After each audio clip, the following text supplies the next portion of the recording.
Hello, everybody, and welcome to episode 5 of the Dynasty League Fantasy Football League podcast. I'm your host, Andrew Stratton, League Commissioner, and with me today is the man, the myth, the legend, Mr. Jesse Caddell. Thank you, Andrew, for having me. I also would like you to meet my friend. This is the championship trophy from Better Than the Other League, current champion. So you can say hi to her. Congrats. I don't think you're keeping it more than this year, so we'll get into that. But we're going to get into that. Yeah. I see you have a to-do list here behind you. This pertains to Dynasty. So what do we have here? Acquire all 12 2024 first-round picks. I mean, you're like 2/3 of the way there. You were 75%, but It was. Yep. It's kind of like the Marvel people. Who are they? Not the Justice League. Sorry, forgive me. I don't know who I'm talking about. The people that collect all the stones. I don't know either. You're going with the reference at the Avengers? Geez. Yes, the Avengers. Yep. I'm going to try to collect all of them. So you just need what, like an Infinity Stone or something? That's what I need. Okay. Rule the world.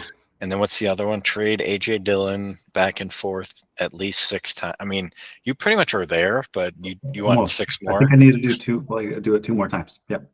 Okay. Yep. So you showed that Better Than the Other League trophy.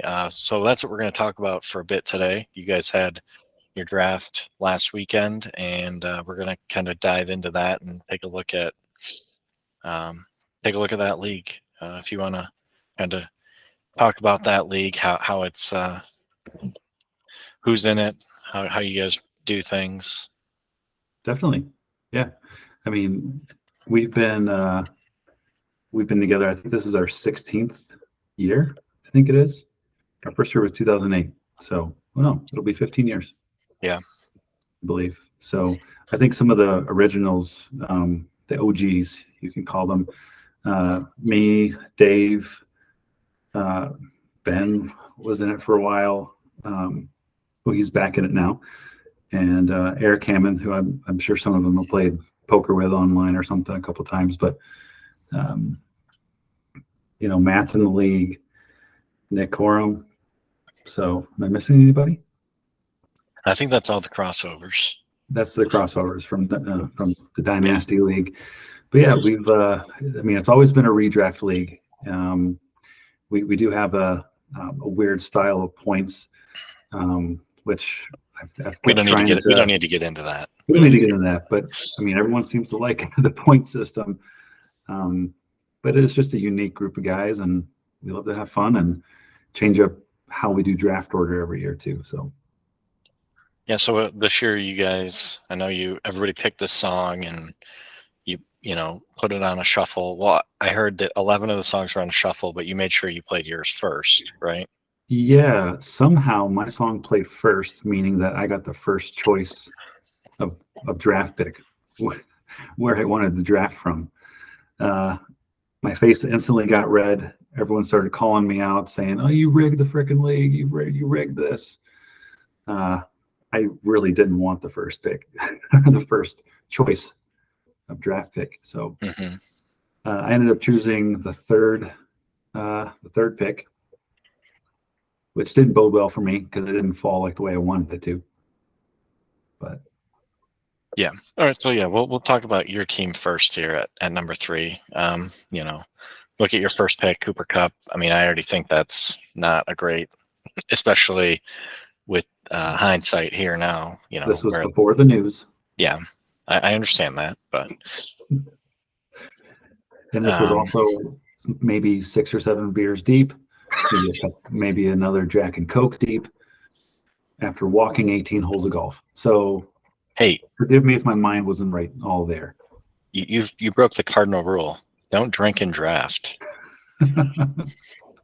Yeah. Yep. Which I certainly did. Yep. So go into kind of what you were trying to do here with some of your picks. If maybe something happened where you got sniped on anybody, stuff like that. Having like the 3rd pick or the 4th pick, I knew I was I knew I wanted to go receiver first. I think that's kind of been my go-to the last couple of years, was to load up on receiver, because we start 3 receivers, 2 running backs Right. and flex, and I Right. feel like getting some top-notch receivers right away is key. So I was hoping that Nick was going to go McCaffrey so that I could go Chase with the third pick. Didn't happen that way. So, you know, thought Cup was going to be the next best thing. So that's what I ended up with. And I definitely didn't want Hurts at that pick, but I got sniped.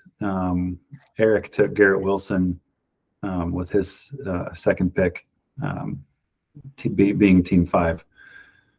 And Hurts went well for me last year, and I know he's going to be a stud this year, so I chose Hurts as my second pick. Yeah, I said, I'm looking at your team, and obviously now since then you have traded for Garrett Wilson. So I sure did. so you traded Hurts and James Cook for Wilson, and I can't remember who else. Russell Wilson. I really didn't care who he was going to give me. I was fine doing that just straight up, but yeah.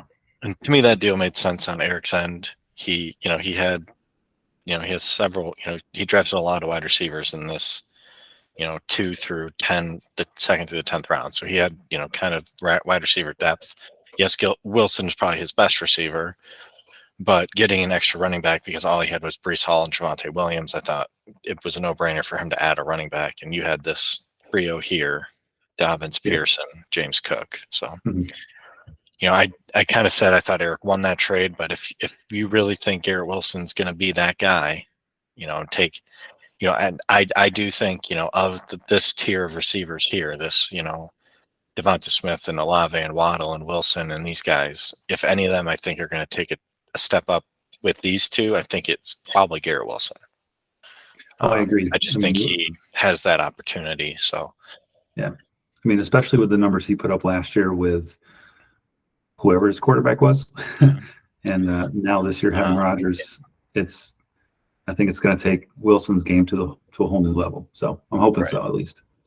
Yeah. So any other picks you want to emphasize of you here that because you traded away Hurts, now you basically have Geno Smith and you added Jordan Love. I did. I dropped Wilson, who he gave me, and then just picked up Jordan Love just for the heck of it. So yeah, other guys on my team that I really liked. I mean, I think Jaylen Warren has the capabilities of being like a running back one for whoever he plays for, and with Najee's injury history, or I think he could easily step into a role where he gets, either a big timeshare or he could take over. Who knows? So I think that was a pick that I really wanted, especially at that point. No, I agree on that. Jaylen Warren's a guy I've been trying to get places, and I don't have any. I haven't drafted him anywhere, so I'm kind of annoyed. I did want to get him someplace because I've just never really been impressed with Najee outside of his rookie year. I feel like he just thrives on volume. He just got so much volume that it looked good, but he's never really been that efficient. So yeah. Okay, so let's kind of just go team by team here. So who had I don't have who was which picks. That was Ben. So here's Ben's team. So Ben, yeah. What was his pick of the pick? Did he target that first pick, or was he kind of just left with it later on? Oh man, shoot! Now if I could only remember half that day. I think No, it was actually Chris. I think Chris Singleton got the second choice, and he went with team number 6 because I think he's got the Eckler. Chris is 6. Yeah, I was looking at Dave's list that he sent me. Oh, yeah, it was Chris, and then Ben was third. So, he did kind of go out of his way to get that first pick then. I mean, lock in Justin Jefferson. I think, I feel like he's the consensus 101 because nobody else really knows who to take. I mean, yes, he's been awesome and stuff, but I just feel like he's like the least inspiring first overall pick in quite a while. it's really the first time I can remember a receiver being that, that consensus 101. I just feel like nobody likes any of the running backs. So then it's just like, well, I guess we'll Right. take this guy. Right. No, I agree. It's the last time we saw that was Antonio Brown, maybe. Yep. Yeah. So he goes, and this was before, or I think this was just after, because I remember while we were golfing, I said that Josh Jacobs had signed a 1-year deal. So this basically was that day. I think you broke the news to us. Yeah. Yeah. I was Adam Schefter on the course. So he goes Josh Jacobs, which fall into 212. I mean, he signs a 1-year deal. I feel like now maybe Las Vegas is just going to ride him into the ground and just not care if he doesn't have legs at the end of the season. Yeah. Devontae Smith, I kind of liked Smith as well. I just think, I feel the difference between him and AJ Brown is less than maybe the perception is. Late in the year last year, he kind of was out producing Brown. So kind of see if he can build on that. Then he has the stack of Fields and DJ Moore. It's interesting. Not sure I love the stack. I do like both of them separately, but I don't know if I like stacking them together because of Fields running. Yeah. He's got a lot of. Oh yeah, I remember talking about this. He has so many bears. So I mean, Ben's team pretty solid.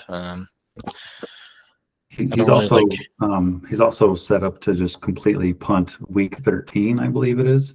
Okay. If you want to look at all of his players who have buys on week 13, I don't think the buys are on there, are they? No, it doesn't show buys here. But oh. Yeah, so I mean, late player I like Tank Bigsby. I feel like could be, a solid 11th round pick there for him, but I don't necessarily love a lot of his other kind of later round sleepers. So you might need to be looking for some depth. So team 2, that was Nick, right? Yes. Yeah. Yep. Yeah, Nick. Not a big fan of ETN this year. Because I was talking about Tank Bigsby. I just feel like ETN might end up being the kind of like between the top 20s guy, like where he's just going to get a bunch of yards and stuff, but he might not necessarily have those like best opportunities to score a lot of touchdowns. Yeah, I hope so. I think Trevor Lawrence could have a huge year though. And then contrary to what Tommy says, I really like Brandon Ayuk. I think he kind of has taken that step as where he's probably their number one, not Debo, going forward, as far as for fantasy purposes at least. Debo, I feel like had that monster season where he had all those rushing touchdowns, and now the 49ers have McCaffrey and Elijah Mitchell, so it's like, why run Debo in the backfield? Right. And so I feel like as a pure receiver, Ayuk's probably the better option there. You and I both love Jahan Dotson. I think we know that. Sure do. So, and then Evan, I mean, he like Ben, he has a lot of guys from the same team with having ETN, Lawrence, Evan Engram, and then I'm pretty sure I thought he had somebody else, but maybe not. Hey, if we can go back to Ben's team again, I pulled up week 13 for him. Justin Fields, DJ Moore, Justin Jefferson, Josh Jacobs, Khalil Herbert, all of them are on bye week 13. I mean, honestly, sometimes I feel like that's a better strategy. It's just basically having 1 week where you just throw it, and then every other week you pretty much have a mostly full starting lineup. But right. To each their own. Spooner, guys that aren't in Dynasty, I'm not going to spend as much time on. Spooner, I feel like I remember people saying that he was probably going to have a pretty solid team. McCaffrey, Waddle, Mixon, Cooper. I mean, he definitely has like I describe his first 7 rounds as like very unsexy. Like he doesn't have any like of these sexy picks. He just has guys that are probably going to be plugged in the lineup and get the job done. Yeah, I describe his first 7. Actually, first 8 even with Freiermuth as well. Yeah, his first 8 picks are what I describe as sober. Sober, okay. Yeah, he was sober. That's what happens when you're sober and others are not. You just get to take solid players and Yeah. No, I really like Spooner's team this year. I think he's yeah. got a good chance to make it further into the playoffs. But Yeah. I think the 11th round's a little early for a defense. I'll say that. He's got some sleepers here. Chigakonkwo. I like Ty Chandler a lot. I just feel Madison could, like, if Madison doesn't blow the world up, like if he's not awesome, like they might just say, hey, let's try this guy instead. Yeah. All right, now we jump to Eric's team. As we said, now he has Jalen Hurts, which I think makes his roster here look a lot more formidable. I would be leery about riding my top two backs as Hall and Williams, just because both of them coming off the ACL. Yeah. But then you added James Cook, which probably helps a little bit there with that. But with receiver depth, he can probably fill in. But JSN's also hurt, so yeah, he's definitely dealing with injuries here early on already. That's never a good thing when you're going into week one and you have a bunch of guys that, you're trying to figure out how healthy they are. So Right. I feel like his team does have a ton of upside, but yeah, I could definitely see it just all falling apart. Just as easily. And I don't see Travis Kelce playing week one, or he could be out a couple weeks. Yeah. Yeah, they were worried that he tore his ACL, and apparently it's not torn. So yeah, that's the whole hyperextension thing is how I tore my ACL. It was the same kind of mechanism of injury, and did the hyperextension, bone bruise, ACL with it too. So we'll see. Yeah, I gave my brief team preview of his. I said he could make some noise. I thought he might be a playoff team, but now that I look at it more, I don't know if I agree with that. But that was before the Travis Kelce injury. So obviously, if he doesn't have a 100% Travis Kelce, then right.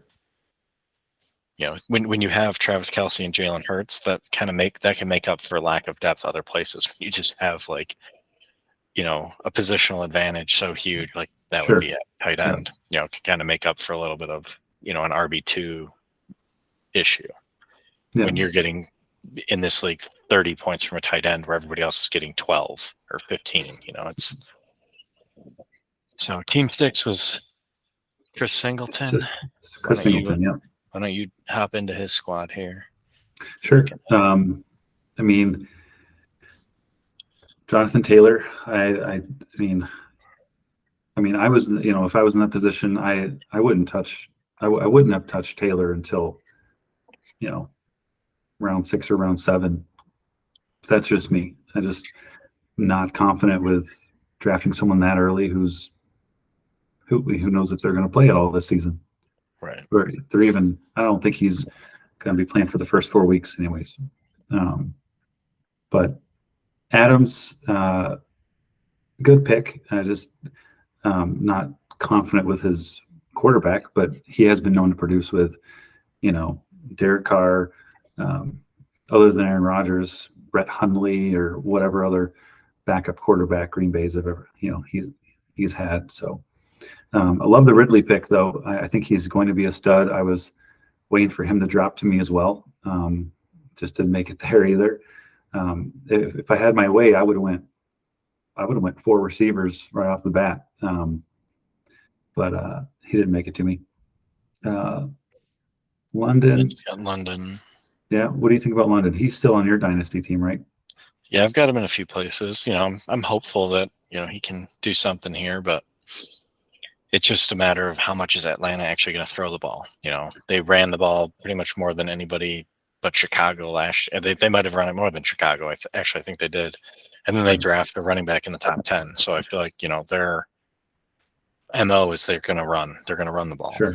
And so, Drake London had an awesome target share last year, but it's like, if you get 30% of 25 targets, I'd rather have a guy get 20% of 50 targets. It's just going to kind of be. Don't trust Atlanta's scheme and their game plan. I think is going to be more on the percentage of running. So, but then you also have to say, is Atlanta going to be good? And if they're not going to be good, then at some point they're going to have to throw the ball. You can't just. I feel like they're going to let Ritter throw it more than they let Mariota throw it. And they did late in the season. You know, they let Ritter, the pass rate went up quite, and he targeted London a lot. But Kyle Pitts was out for that. So who knows how that will shake out with both London and Pitts on the field. But, I mean, Bijan also draws more attention to the backfield. So teams weren't stacking the box to stop Tyler Algier last year. Teams are probably going to be stacking the box to stop Bijan. Yeah. So that could get these guys more single coverage. Other people here, I think in a redraft league, I think Jameson Williams is just a complete waste of a pick. And me as a Lions guy, I just don't, until he can show it on the field, I just don't think he's worth drafting until the very end of a draft. You know, between suspension and injury and, you know, last year, by the time he was active, he caught like one pass in like 6 games. So it's like, who knows what he's even going to do. Yeah. I like him snagging A-Chain here in the 11th.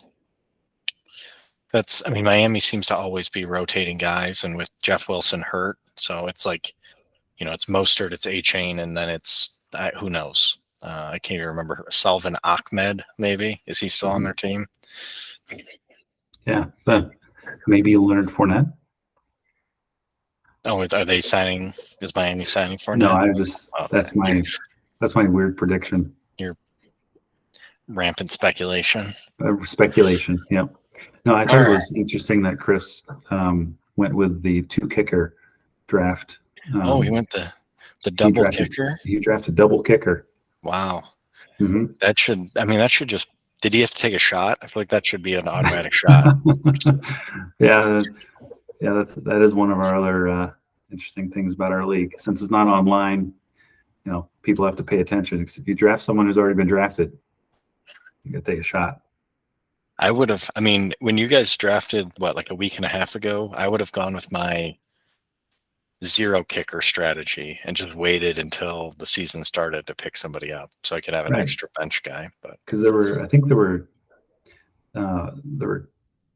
think Chargers had 2 kickers, and both of them were drafted in this league, and so everyone was like, "Who drafted the right kicker?" Like, oh, and see, okay, so Nick, if you're going to do it, Nick had the correct strategy here at pick 2, because he picked all you guys picking all your dumb defenses here, and he picks the Washington Commanders. They play the Arizona Cardinals week 1 at home as a 7-point favorite. Super low total. That's the defense for week 1 right there. Yeah, they're going to put a whooping on them. So we covered Chris. Who's next? Who's team 7? Team 7 should be Brad. No, Brad. Team 7 was Brad. Yeah, Team Brad. 7. Okay. He took Hill and Allen. Yep. Hill, Allen, Higgins. That's very early for Alvin Kamara. I mean, I do like Kamara, but with the 3-game suspension, I feel like that is a couple rounds early. I feel like he should be good when he comes back, but what do you think? Do you think that's probably too early for Kamara in a redraft? Or I know Brad has he's in his own world. So Brad is in his own world. He likes to remember what players did 2 or 3 years ago. Yeah, I was going to say that about Chris's team at the beginning here. I think he thinks it's like 2021 or something. You got Eckler, Adams, Taylor, Ridley. Right. I mean, I don't know. You know, depending on like, I think his name's Keandre Miller. You know, depending on how that rookie does, you know, he's injured his hamstring again, and you know, is Kamara going to be like Jamal Williams is Swift from last year? I don't know. So, I mean, I do like him, but I wouldn't pick him in the 4th round. I would have waited to get him in the 5th or 6th. Yeah, I definitely think he definitely could have fallen quite a ways after that. So yeah.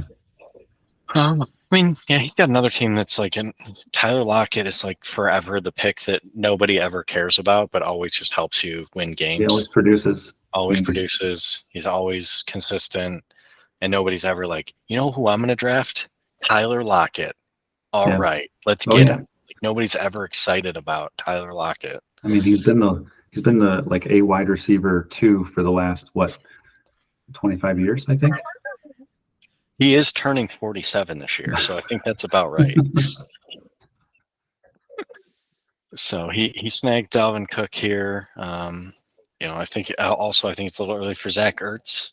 Yeah, it was a questionable pick. Again, it's Brad. It's 2021 or 2020. Brad says, I need a tight end. I don't recognize any of these names. Ooh, Zach Ertz. I've heard of that guy. Ooh, he must be married to Julie Ertz. I think he actually is. So. Yeah. Tutu Atwell. It's an interesting one. Yeah, I mean, I don't really see anything here that stands out to me. Craig Reynolds. He got cut, so yeah. He got cut by the Lions. So let's go. So team 8 was Tom. And when I was half-assed looking at your draft afterwards, I seemed to think Tom had a solid squad. A lot of times when that happens, it's like I'll read the roster and like there'll be like 3 picks I like. And I'll just be like, oh, okay, you probably had a good draft because I like those 3 players. Mm-hmm. But yeah, I mean, still looking at it, there's definitely I see why I like his team. I don't really love Najee, but as an RB2, I think he's fine. He's going to have to deal with, McLaurin's got the turf toe injury now, but I think Chubb, Lamb, Burrow. I love Darren Waller this year. I think he could have an absolutely monster season. Christian Kirk, same thing. I kind of think he's still going to produce. Addison, I like him as well. But now he's got Wilson probably is out for a huge chunk of the season. He's on IR. Lazard, I feel like he's always been he's always on like a hope and a prayer. Like everybody, oh, he's with Aaron Rodgers. He must be good. No. Yeah, I mean, at most, he's going to probably get a lot of targets because Rodgers is, used to throwing to him. But, I can see just 2 catches a game or something. But right. I don't really see him producing a whole lot. Daniel Jones in the 14th, I think, is a really solid pick. As a second quarterback.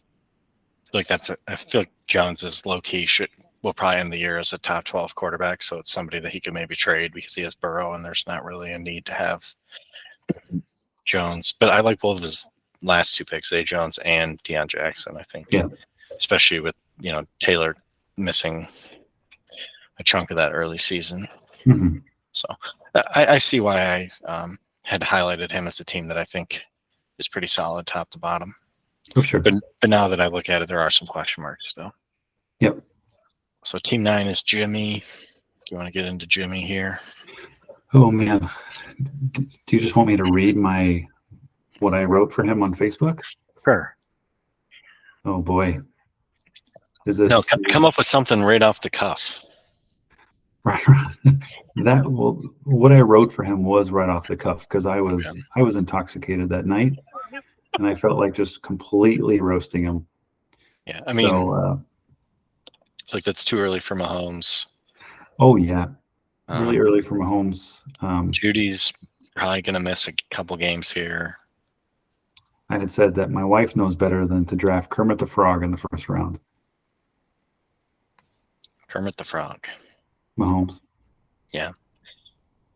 Yeah, I feel like most of his picks, I think are too, Juju, I think that's too early. Brandon Cooks, I kind of like Cooks, but I feel like that's still early with some of these other guys that are getting drafted in that range. Like, yeah, I feel like Lockett and Kirk, and then you go Brandon Cooks. Like, ooh, that's sure. I'd much rather have Lockett and Kirk. And Jimmy didn't know that Judy was injured either, or that he had that hamstring or whatever issue it was.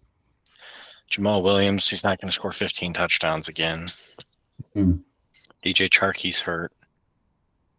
I mean, Zeke, a little backup to Ramondre, I guess, if you want to call that a handcuff. Yeah, more like a vulture, but sure. And I can never quit him, but Clyde Edwards-Helaire on the 14th.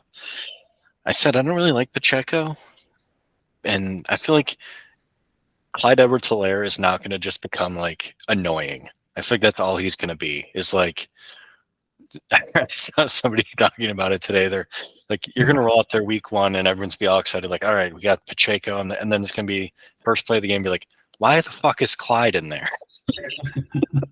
Like, I thought we quit this, Reed. What are we doing? Yeah. Why is he on the field?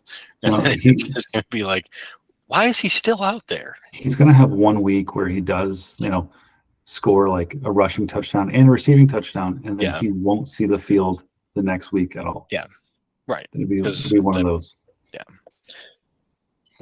One of the biggest mysteries in the history of fantasy football here is Clyde Edwards-Helaire. Just weird.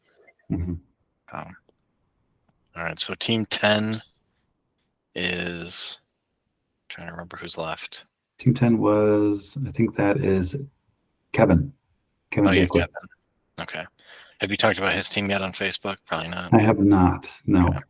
I've been trying to come up with something really clever with his whole team dynamic and haven't gotten to it yet. Hasn't come to me. Hasn't come to you. Trying to see what I see here. I love the Jackson stack. Yeah, and with the change in the offense and then the offensive scheme, apparently with them throwing more, this could be another MVP season for Lamar Jackson. Yeah, everybody's talking about that. I will believe it when I see it. Sure. Yeah. Because there's only, cool. You can call a bunch of pass plays, but if Lamar just feels like running, he's just going to run. It's like, I think it's good for Lamar, but that doesn't necessarily mean it's going to be good for receivers and stuff like that. So. I feel like with the addition of Zay Flowers, and having some running backs that are healthy, I think I could definitely see him not running as much and actually just getting the ball to his other playmakers. Because I think Zay Flowers he's a dynamic player, and they're just going to find ways to get them the ball, other than Jackson doing it all on his own. Right. No, I can see it, but color me skeptical. Yeah. So I think Tony Pollard in this range is definitely the target for if you're looking for like number 1 overall player type of upside. Yeah. I think that's the pick you got to go with there. I think he picked, and then Jimmy picked Barkley after him, and Kevin had said, "Wait, Barkley wasn't picked yet." Again, half of us are already intoxicated at this point. And, well, he shouldn't have been. He wasn't even golfing. Right. Well, you're right. He had some catching up to do, which he did. Okay, that's good. It's good to know. He's got Hopkins and Burks on the same team. He has Andrews and Kyle Pitts. Interesting. He went with the two tight end. He's done that a couple of years in a row where he would go, Kelsey, Ertz, or Andrews, Ertz, or something like that too. He's done that a couple times. He's got Higbee also. That's too many tight ends. Can't have too many tight ends. Yeah. So, Jacoby Myers, I feel like is another one that nobody's going to be like thrilled to see him on the team, but you can just throw him in there and get some points. Yeah. When in a pinch. Yep. I'm kind of just avoiding the Eagles in general unless I can get them so cheap. But you're not going to have any idea who's going to be. Yeah, you have no idea who's going to be in the backfield at this point until a couple weeks in.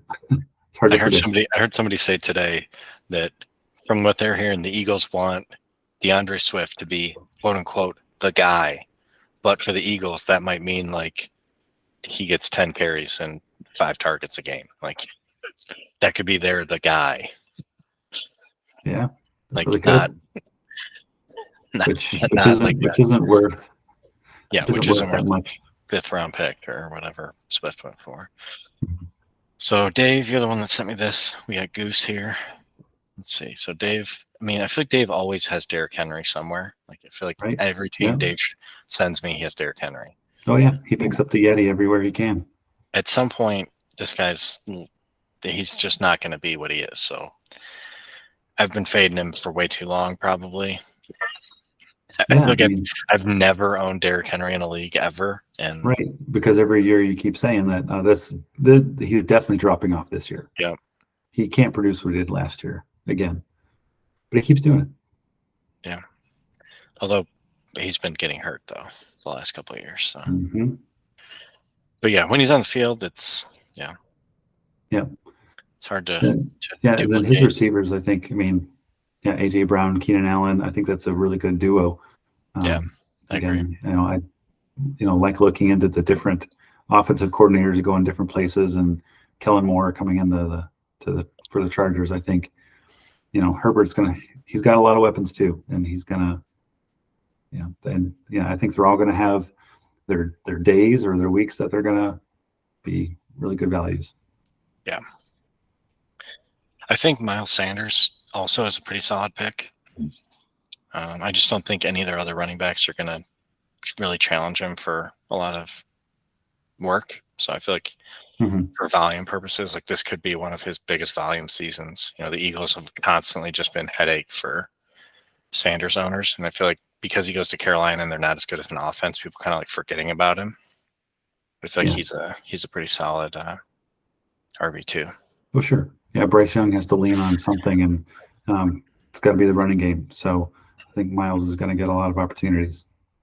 And then his third running back is Alexander Madison. I think that's another solid get at running back. Mm-hmm. He's obviously going to get a bunch of volume. But I do remember, actually, after I said I liked Tom's team, when Dave sent me this, I then told him separately from the group that actually, when I did look at it, I do really, really, really like Dave's team. Mm-hmm. Who would have thought it's because of a 12th round pick? But what were you guys doing letting Tua fall to the 12th round? I don't know when. I was like astonished when I saw that. You see Eric. Eric drafted Russell Wilson before Tua Tagovailoa. That was mind-boggling. You drafted Geno Smith before Tua. I did. I feel like Tua should have gone like Dak went in the 7th. I feel like that's where Tua should have gone. Mm-hmm. I will say I've been biting my tongue in some of these leagues or in some of these podcasts because I'm in leagues with people. But Tua was 100% like my guy for this year. I wanted him everywhere. Unfortunately, I have him nowhere. I have him on no teams, but I feel like he is going to just. Last year, he was so good when he played, and yeah, he's got the concussion issues, but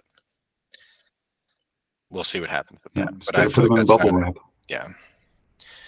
So I feel like that was one of the reasons I really like Dave's team. I felt like that was just an absolute steal. Like you're getting a quarterback, a QB1 that late in the draft, and P. Ryan's another. I think his running backs are all pretty solid picks.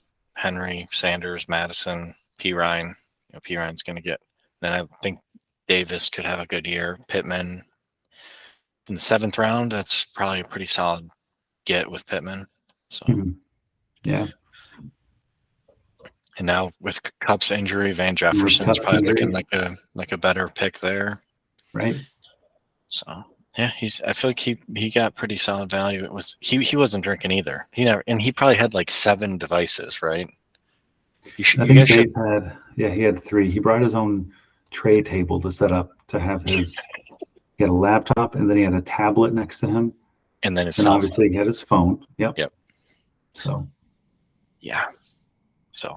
Yep. Dave always comes. Most prepared. So. And we did introduce a clock this year too. I had like a countdown clock, big one, digital, and he let it count down to 0 a couple times, which means you got to take a shot. And so he took advantage of all the time on the clock to take his pick. Yeah, sounds about right. All right, and then wrapping this up is the McDonald brothers here, Matt and Sean. Usually they're the funny thing is Sean always complains that your draft takes too long, but when I sit there and watch, it's always the 2 of them taking like 10 minutes because they're arguing about who they want to pick. Yep, exactly. Yep. That's why it was nice last year when Matt didn't show up and it was just Sean. Yeah. That was nice. But so did they have to take any of these shots for going over the clock? Matt took a lot of shots. He was pretty hammered. He was just voluntarily taking him, though. It didn't There was matter. there was a baby running around somewhere, and Matt was like playing with this baby, throwing it up in the air. I don't know where he got the baby from. Just 12 dudes Who and a brought baby. a baby to a fantasy draft? But he was pretty hammered. But I mean, they still made out with. I mean, I like their, having Bijan at the, be there Bijan at at the 12 pick. is Bijan at 12 is that's the latest I've ever seen him go. Yeah, I think that's a steal for them. And I love St. Brown this year. He's just a target monster.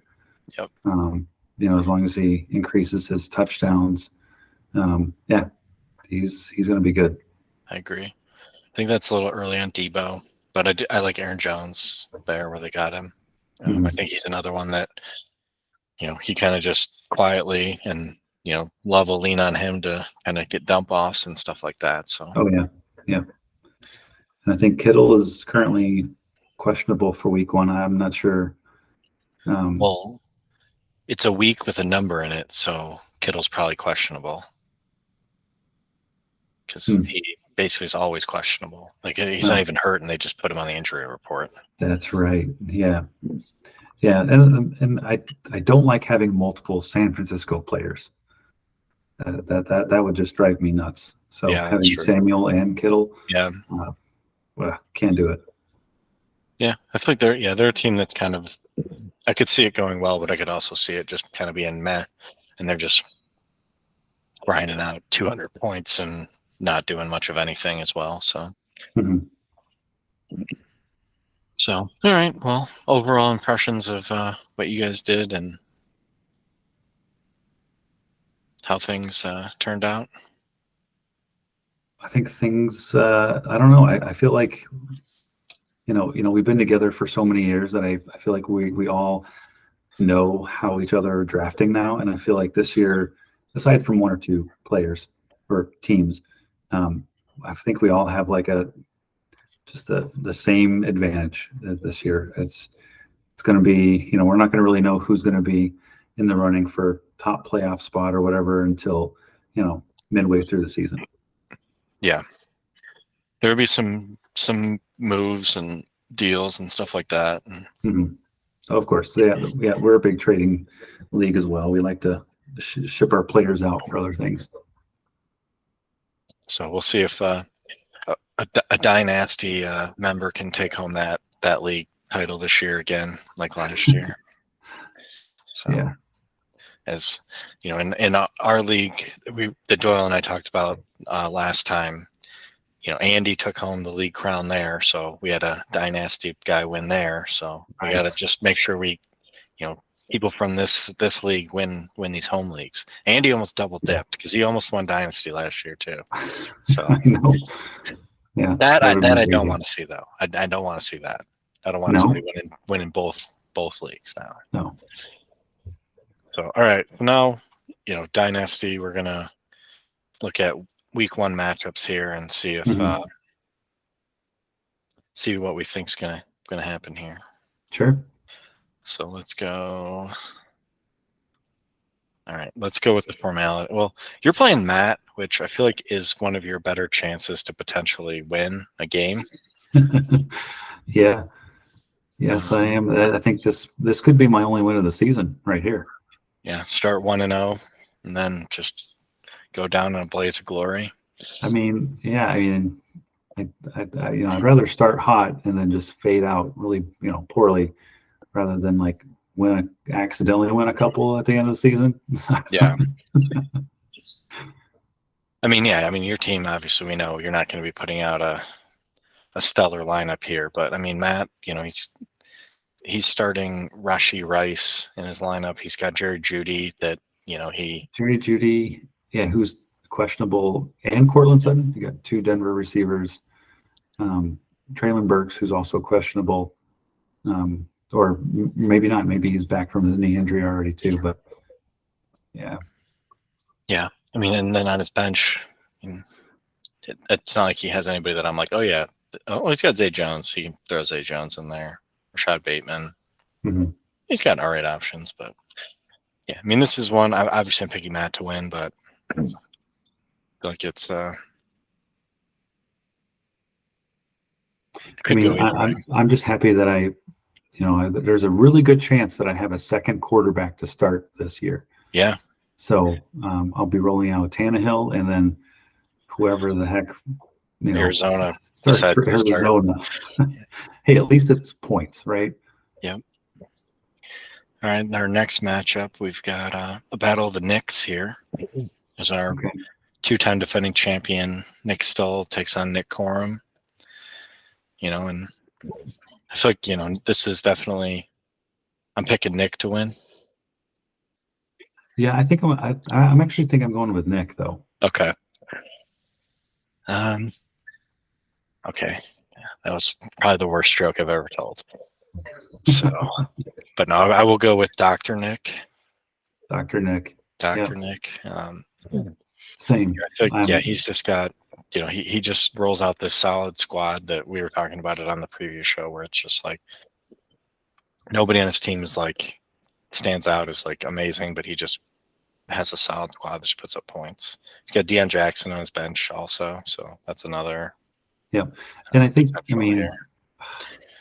to be honest with you, I think Nick Corum could win this game if it wasn't for his quarterbacks that he's rolling out.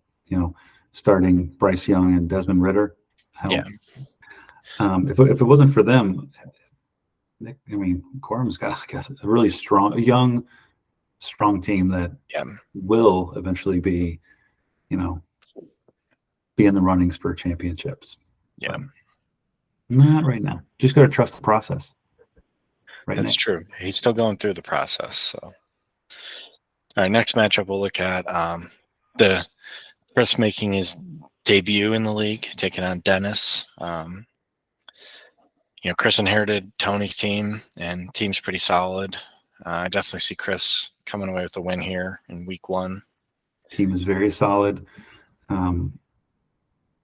Besides Dulcich as a tight end, I think everything else is like yes, that's a great team. He's made some moves were made earlier in the offseason to kind of get this team a little bit younger, but he still does have some of these leftover pieces like we talked about, like Lockett and Madison and Christian Kirk, guys that are not rookies, but they're also still producing. And oh yeah, and too, as long as Chris has Patrick Mahomes, he's going to be in the runnings for a long time. He's got Mike Evans on his bench right now, so that's depth when you can throw Mike Evans on the bench. Right. Dennis, I know, talking to him, he's starting Damian Harris, Sky Moore. Like he's definitely still in a rebuilding phase here as he's trying to get some. I mean, he's got some young pieces with Wilson and his quarterbacks. You got Trevor Lawrence and Anthony Richardson, so he's definitely got a core to build around. But yeah, he's definitely be looking for. And if you really are on a quest to get all 12 first in 2024, I think that's going to be your most difficult one to acquire. Yeah. Well, I tried to give Dennis more firsts to acquire Garrett Wilson, but he is. I don't think all 12 of mine would do the trick, or all eight of mine. I think I'd. I mean, eight might do it, but. Yeah, but I only got 7. So. All right, what was I going to make my matchup of the week? Dave's the matchup of the week. So we'll go here. So I said I'm actually facing Doyle in 3 leagues this week, which is crazy. That this is the projected points here. I'm projected to win by 7. I think that's our biggest margin of projections. So we have 3 pretty tight matchups that we're going to be in this week. I'll let you say who you think is going to take this one down.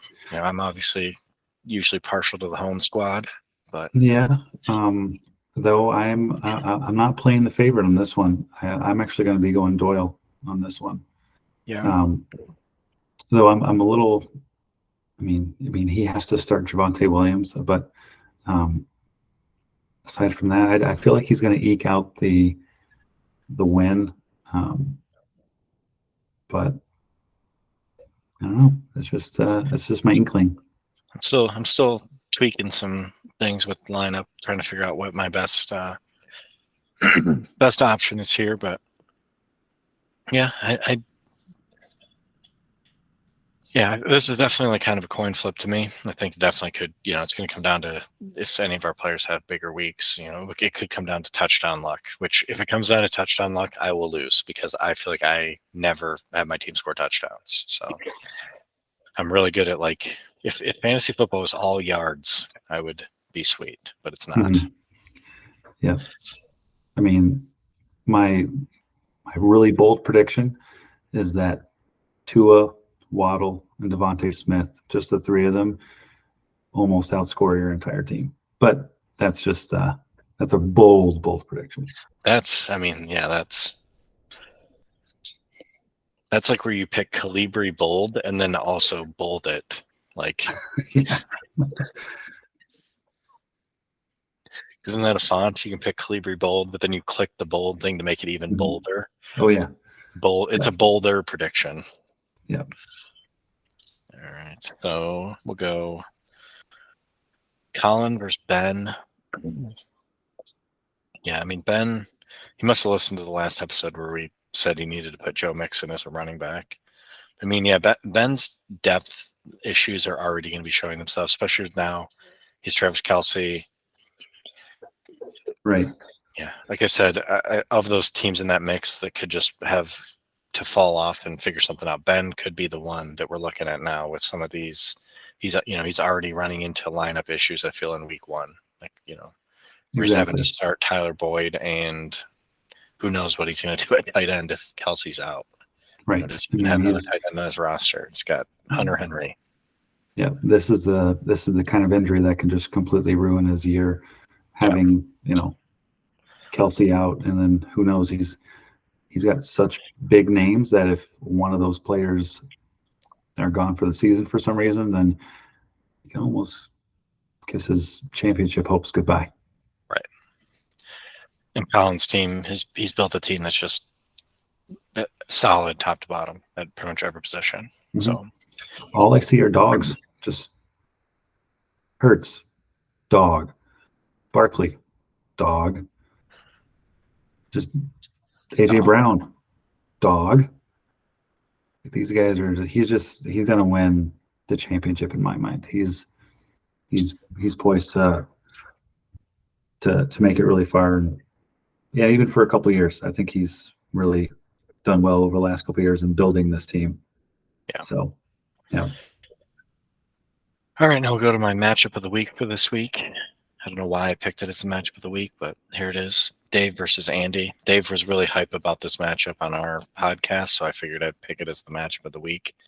Dave said this matchup right here was the key to his entire season. That's a pretty strong statement for a week one fantasy matchup. Yeah. It's like putting a lot of eggs in a basket. Mm-hmm. So, I mean, and sorry, Dave, I'm picking Andy. I think Andy's team is we're going to see the rise of Andy this year. Last year he kind of got in the playoffs as like a 5 or 6 seed and then, won a couple games. But I think this year is where Andy's going to kind of establish that, he's got a squad that will be near the top of the league for several years. Right. Yeah. I agree, up there with Colin and everything too. I think he's been patient and built this team up, and I think he's set himself up for several years being at the top. Though I feel like he should just give me like T. Higgins or something, because he doesn't need both Bengals receivers, right? He should just like give away one. Yeah, I mean, Jesse, nobody likes a charity case, so tried. So I think we're both picking Andy there, but I mean, Dave, I wouldn't put too much stock in one fantasy matchup, but if you really want to, maybe some people will start buying players. We'll see. Yeah, I mean, Dave's kind of lost some other pieces to trade with. I know he was trying to like be all in on this year. But he's also lost a lot of draft picks and other tradable players to get more pieces. So yeah, I don't know. As long as Cooper Cup can, be healthy, even if he's out for a couple weeks, if he can come back fully healthy to performance level, I think Dave can still push. Yeah, I agree. Yeah, he's just got to make sure that his players that he has are indeed healthy and productive. All right, so that covers today's topics. Any other thoughts, bold predictions, anything you got? Bold predictions. I don't have any, but you just wait another 2-3 years. I might actually have a team that competes. So Yeah, apparently the championship game in 3 years is going to be you versus Matt. That's what I hear. I don't know. No, that's Well, Matt said that he's going to win. Me and Matt Nick. said he's going to. Matt said he's going to win the league in 3 years. So that's No, what he he's told not. Nick. So No, he's not. It's gonna be me and Nick in 3 years. You can bookmark this episode. okay, I will. I'm going to jot it down in my journal. Well, September thanks for 5th. having me. Jesse said he's going to be in the championship game in 3 years. So, all right, everybody, that will do it for episode 5 here of the Dynasty Fantasy Football League podcast.